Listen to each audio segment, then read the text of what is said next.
Thanks very much. I'm delighted to be here, and especially to welcome those of you who are visitors to the university. It's wonderful to see you all here, and having committed one of the most beautiful days we're likely to encounter for a while. So it really speaks to your commitment being here. I really would just like to welcome you and to say that as certainly as those of you who are from the university know, we're currently celebrating our 600th anniversary. And so really for 600 years we've grown up in this town. We've shaped the town, we've been shaped by it. The university itself grew up because of schools that had emerged just informally around the cathedral.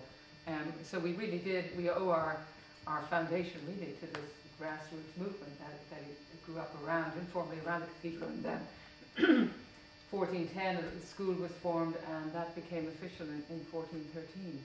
And since that time we really have been just interspersed with the town. Visitors to the university, and those of you who are students here, I'm sure when you first came, were kind of surprised that it's hard to identify the campus. The campus is the town, and the town is the campus. Now, obviously, there are occasions when that generates some difficulties because we are rather big. But we are really committed as an institution, I think, and always have been, to being a positive force within this community. So we collaborate with the town on a lot of local initiatives, poetry festivals every year, a rather dramatic garden party, or wedding breakfast, I should say, last April it was. Both of which are just integrated or jointly organised by the university and the town. But just to give you a few other examples, the university certainly has a significant presence in the Roy Borough of St Andrews Community Council. We're a leading member of the St Andrews Partnership, whose aim is to foster civic pride, promote tourism and fund civic improvements. We're also a member of Fife Partnership, a body that promotes economic growth in Fife, especially through tourism and renewable energy. We have an open association run by admissions with a goal to making access to the university available to members of the community for part-time classes, evening degrees and so on. Our music centre, I think, is closely linked to the community and inviting people to participate in our concerts, similarly with the library. And MUSA, I think it is the only university museum in the country, again, open to the public, inviting people in to get a sense of appreciation of the past and how we have evolved in this town. Sports Centre, of course, encourages local people to participate. But also, as you well know, students are involved regularly in outreach work in local primary and secondary schools, and many, of course, undertake voluntary work. And right now we're engaged with the local community council in planning how St Andrews will celebrate the Queen's Diamond Jubilee next year. On top of that, there's all sorts, as you know, kind of grassroots collaboration taking place, which really enrich all of our experiences in this community. But just to talk a little bit about sustainable development and the university's commitment to it, I think we are working as an institution to do a much better job on this front. What we're trying to do, trying to lead by example, trying to integrate a consciousness of sustainability in everything we do, not to have it as a section or an interest group or a separate subject, but actually integrate it in everything we do. And this, of course, involves making all of us as individuals, making small-scale changes, whether it's turning down the heat, turning off the light. I don't know how many of you know our Quaestor and Factor, Derek Watson, who's the chief finance person in the university. He has an office in College Gate, and he is famous anytime he walks into any of our offices in College Gate, he turns off the light.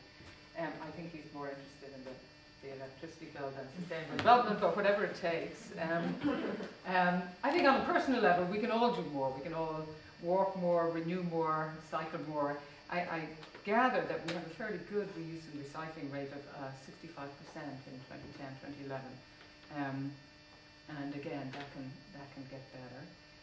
But just let me take a moment to mention the work of Transition St Andrews, a body of staff and students who've come together to work on environmental projects. And some of their creative ideas have involved the launch of a competition where the Hall of Residence with the lowest energy usage over the year wins an evening's entertainment for that hall, which seems to me to be a very creative idea. And St Andrews Reuse, an online forum that allows people to rehome project items that they no longer need and find another home for them rather than dumping them in landfills. And institutionally, we have a number of projects that we're working on. One that has been in the news quite a bit lately is the Kenley Wind Farm, which we hope we will get planning permission for very soon.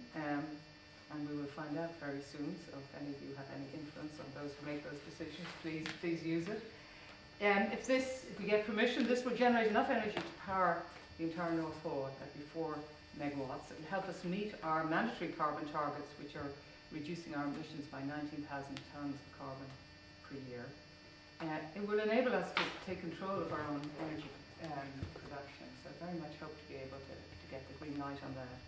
The other bigger project, which is on a slightly longer time scale, is, as you know, we bought the garbage paper mill, and the plan is to use part of that site to create an energy centre.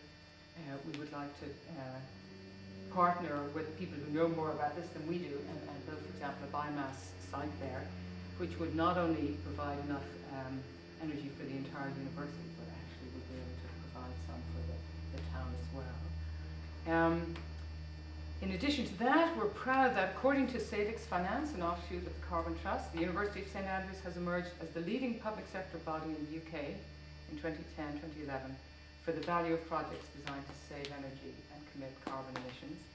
We've undertaken 111 green projects, committed over 1.9 million to initiatives which will, over their lifetime, save 7,700 tonnes of CO2. Now, these range from the cooling system for the university's data centre.